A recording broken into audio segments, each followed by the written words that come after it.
Alors, une vidéo pour voir comment faire pour compléter un tableau de proportionnalité. Alors, première méthode, passer d'une colonne à une autre en multipliant ou en divisant par un même nombre. Alors, voici mon exemple.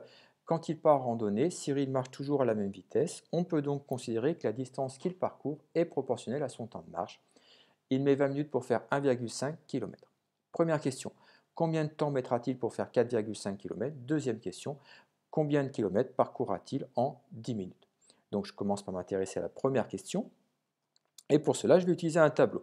Donc c'est un tableau de proportionnalité car on nous a dit que Cyril marchait toujours à la même vitesse.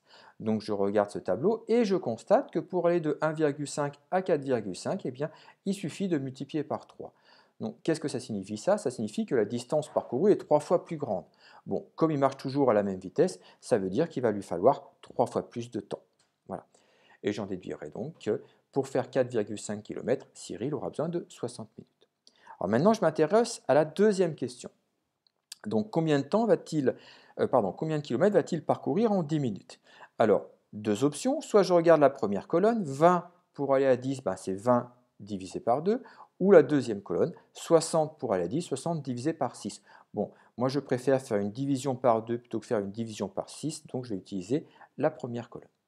Et j'en déduirai donc que Cyril fera 0,75 km ou encore 750 mètres en 10 minutes. Voilà.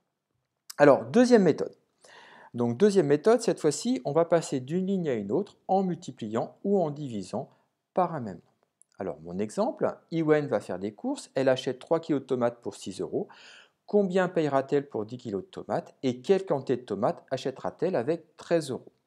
Donc ici, on part du principe que le prix au kilo ne change pas, hein, il n'y a pas de promotion, ce qui fait qu'on est bien dans une situation de proportionnalité. Alors, on y va.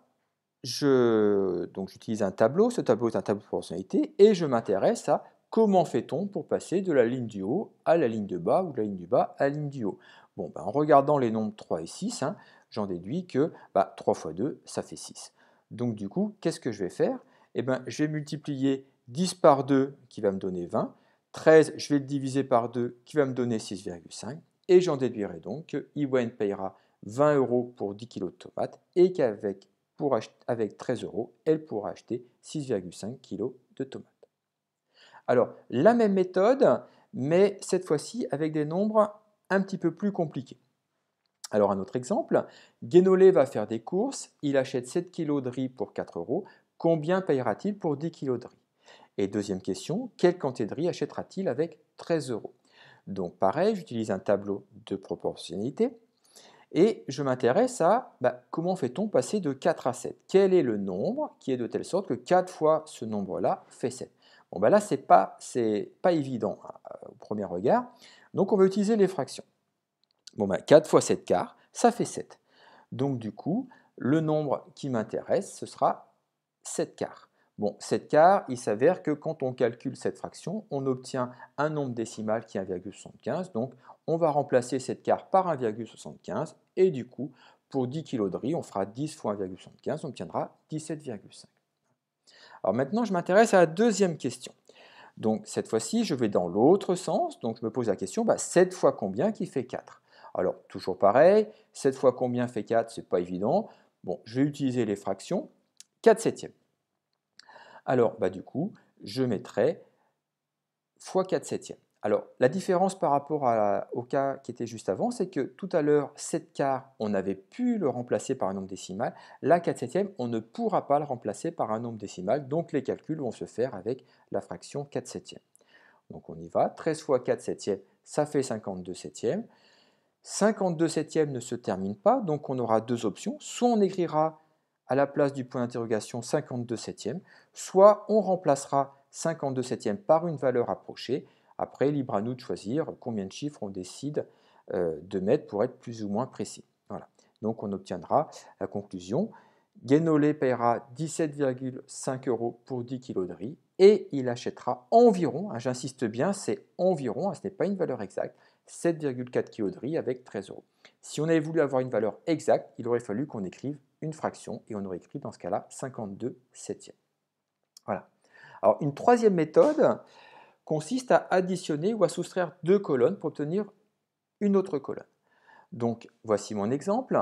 Dans une boulangerie, Hugo achète 3 croissants pour 2,7 euros. Dans la même boulangerie, Lisa achète 5 croissants pour 4,5 euros. Combien payera Émilie pour acheter 8 croissants dans la même boulangerie?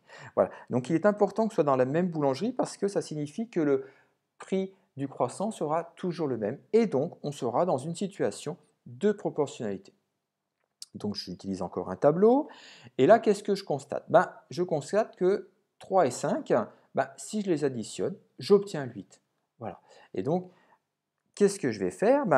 Pour savoir combien ça va me coûter, je vais faire pareil. Je vais faire 2,7 plus 4,5 et j'obtiendrai mon prix pour les croissants. Et du coup, j'en déduirai que Émilie payera 7,2 euros pour les croissants. Alors, si je récapitule un petit peu mes méthodes, on en a vu 3. La première méthode consistait à passer d'une colonne à une autre en multipliant ou en divisant par un même nombre. La deuxième méthode consistait à passer d'une ligne à une autre en multipliant ou en divisant par un même nombre. Alors, petite différence entre les deux méthodes, c'est que dans celle-ci, les nombres du haut sont multipliés toujours par le même nombre. 3 fois 2, 6, 10 fois 2, 20, 6,5 fois 2, 13. Voilà. Et on appelle ce nombre-là, le x2, on appelle ça le coefficient de proportionnalité. Voilà. Alors, dernière méthode qu'on a vue, c'était additionner ou soustraire deux colonnes pour obtenir une troisième colonne. Voilà, 3 plus 5, 8, 2,7 plus 4,5, 7,2. Alors, il existe une autre méthode encore qui consiste à utiliser la technique des produits en croix, mais qu'on verra une autre fois. Et voilà.